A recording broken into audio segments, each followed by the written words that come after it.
Alright guys, welcome back to VALORANT News. Big eliminations going down in the World Championship last night with Team Liquid getting absolutely trounced by Loud and bowing out of the tournament in the very first time of asking. 0 map wins, 4 map losses. Definitely embarrassing for them. What changes do they need to make? But also, with PRX advancing later on in the day, f0rsakeN give us his thoughts on playing up against evil geniuses and absolutely wanting to take them down at some point for the remainder of this tournament. Very much enjoyed to hear your thoughts in the comments below. Hit the like button if you enjoy. Subscribe if you're new as always, I'd greatly appreciate it. No time to waste then, let's dive straight in. Loud versus Liquid. Really interesting series this, because Loud got beaten of course by PRX 2-1 in the first game that they played, and there were questions whether the EMEA champions, let's not forget, right, this Liquid team somehow beat Fnatic in 3 maps and took them down not that long ago. But we saw a very different Liquid team on display this tournament, and I know that people were some people thought coming in, as maybe I should have done, that Liquid were a little bit fraudulent, to be honest, in terms of a team, and they would get exposed here. But I thought I had enough faith in these guys that they could get the job done. But for whatever reason, when it came to actually performing, they got completely trounced. And there were so many rounds here. Game 1 especially, there were rounds that were just almost unlosable, but yet they were overchallenged, there were misplays, there were rounds that were going Loud's way that really shouldn't have done, and Liquid just got completely scorched off the face of the earth here, right? And map 1 ended up being 13-2. It wasn't even close. Like this round that Gen.G tries to win here, they the rounds the other way, it was Liquid that were throwing those away, to be honest. And yeah, I gotta say, strange decision if it is true to re-sign Gen.G to that, I think, an extra 3-year extension. The rumor has it that they've signed him up to 2026 now, which yeah, I'm not sure if I am convinced that's a good idea. And game 2 was also not particularly close. So I said this the other day because many people were saying, oh, Loud, they're done for now, like all the drama and all this. And I think there is drama, I think there is friction, I think there are problems in that team, and they did lose to PRX the other day. But as I said after they did, like, they're still easily good enough to qualify through this group. Like, Loud, the firepower on this team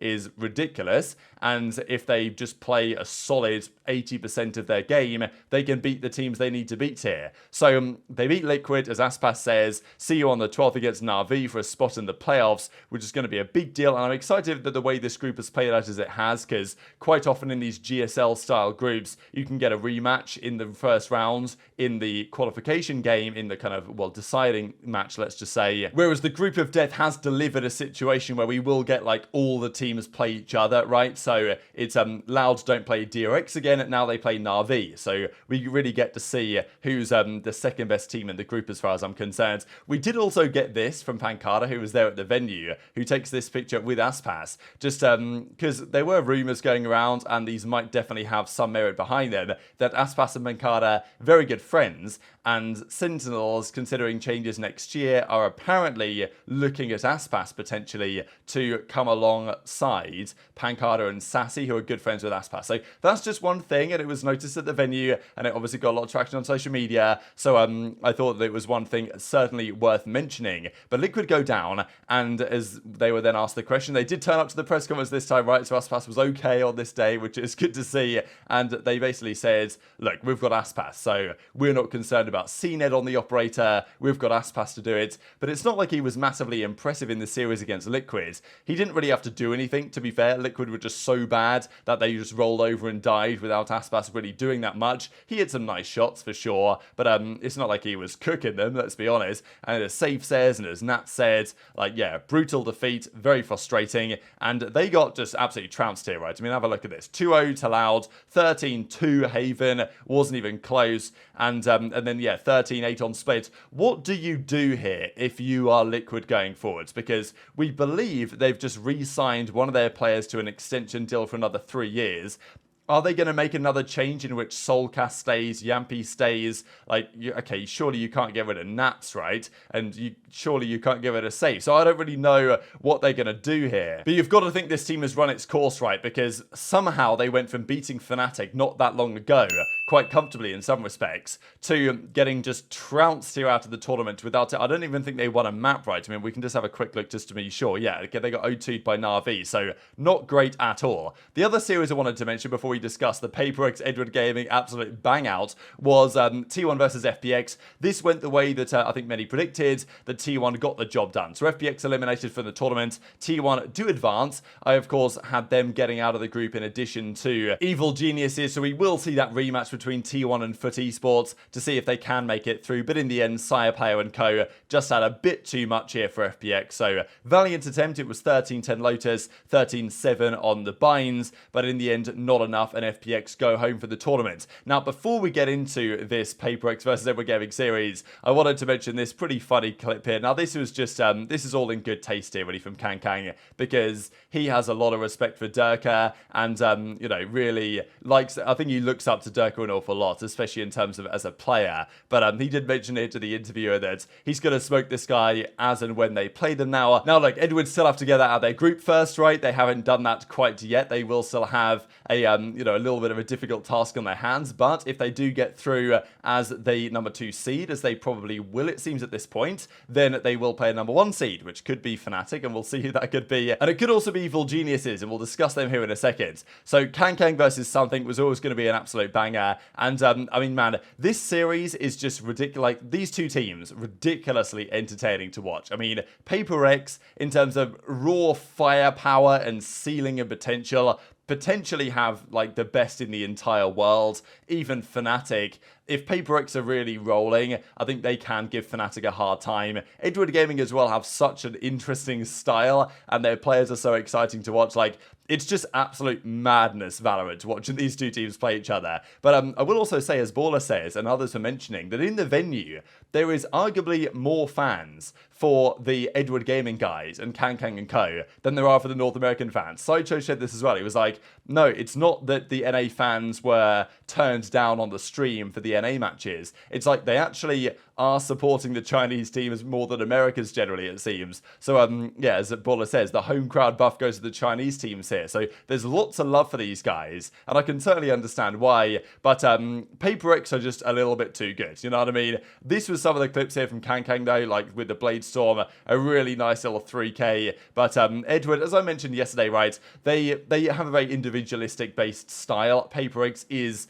Okay, PaperX is absolute madness the way they play, but it is more, you know, there is more teamwork, I think, involved than what Edward Gaming brings to the party. Not to say Edward aren't a good team, they certainly are, but they have some work to do against the likes of PaperX, I think. Nonetheless, though, they put up a good fight this series. Map 1 was competitive, and then Map 2 was outrageous, right? And Edward in this spot are not far away from bringing this all the way to overtime and actually making it happen. It did go to overtime in the end, but look at this from something. 1, 2, 3, pulls out the shorty, jumps up, dashes in and kills this guy. Like, what is this gameplay? You know, the something guy was, obviously they brought him in not that long ago. Seems just such a perfect fit for the way that PaperX played the game, and I'll just have to share this clip again because it's just so crispy how he gets all 4 kills here, and the pre-fire, the jet dash, I mean, it's just complete madness, and that was enough to get them to 11-10. In the end, it did go down to a crazy overtime, so PaperX on Fracture won this 13-7, and then Pearl did, after that big comeback from PaperX, go to overtime,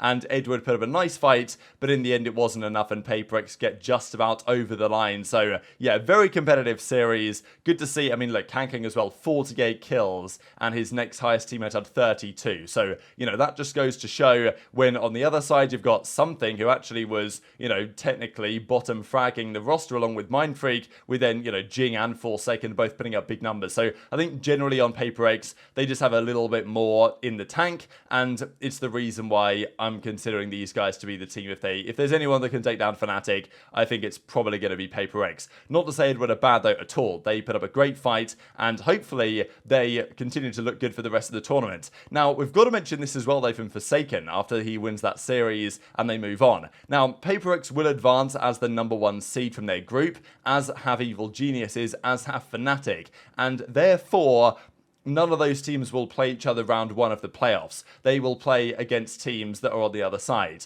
But from round 2 of the playoffs in the bracket match, then we could have these games. And f0rsakeN made his thoughts quite clear actually on Evil Geniuses, and he says, look, I want to face against Fnatic, but I want to face them in the grand final. In the early rounds, I want to face EG, because they are so arrogant, right? Making it very clear the way that he perceives their, you know, what they've done over the last couple of weeks, the way they talk about Chinese teams, the way they, seem to believe in themselves rather a lot. And it's good to see, because this is, people might not like the Evil Geniuses guys, and that's absolutely fine. That's kind of like the point of what they're trying to do here. And a lot of players as well are getting in on the bandwagon. So every day there's some comment that comes out from a certain player that pretty much says something to this effect. And Evil Geniuses are certainly riling up their opponents right now. And, well, as I say, they won't be able to play each other round one of the playoffs, regardless of the way the bracket goes. But there is a reasonable chance that at some point we get EG versus somebody that doesn't like them. I think we will get Evil Geniuses versus somebody that doesn't like them, whether that's against these guys, whether that's against Edward Gaming, which is definitely still possible as well. I'm going to be interested to see. So Edward don't play for a little while, but today we have only 2 games again, and these are big ones. So these are both elimination games from their respective groups, Crew versus Giants, and then Zeta versus NRG. Not the elimination game that I was expecting, but a massive one nonetheless. So this is the way the bracket presently looks. PRX have qualified, EG have qualified, Fnatic and DRX. So those are your 4 teams in the number 1 seeds. We then get to the remaining games in the group stages. So Crew versus Giants today. I really don't know how to call this one. I think it could so go either way here, to be honest. I might just favour Giants in some way. I feel like I have a little bit of confidence in them, and Crew, it'd be a weird story for Crew, wouldn't it, if they somehow win the LCQ and then don't win a map or something here. But, I'm going to take Giants, actually, just about in that one, but I think it's going to be competitive. And then we've got Zeta versus NRG. I think I need to lean NRG's way. I still have some confidence here that NRG are kind of doing the optic, where they start slow and then make a run. And I think they are a better team than Zeta, but I think it is close. So, yeah, I'm going to take NRG, but I really don't know how to predict this one today. And what I will say I am hoping for is that Edward Gaming win the decider against either Giants or Crew, whoever they play here, and they qualify. And then as the second seeds, they will play a first seeds, and hopefully it's Evil Geniuses. That's all I'm going to leave it on that one for now. But very much enjoyed to hear your thoughts in the comments below. Hit the like button if you enjoyed. Subscribe if you're new. Take care, and I'll see you next time. 有没有很想要对尾的选手？你懂的。你要跟他喊个话吗？主要是你每次叫他，你都很害羞。德可 I will kick your ass.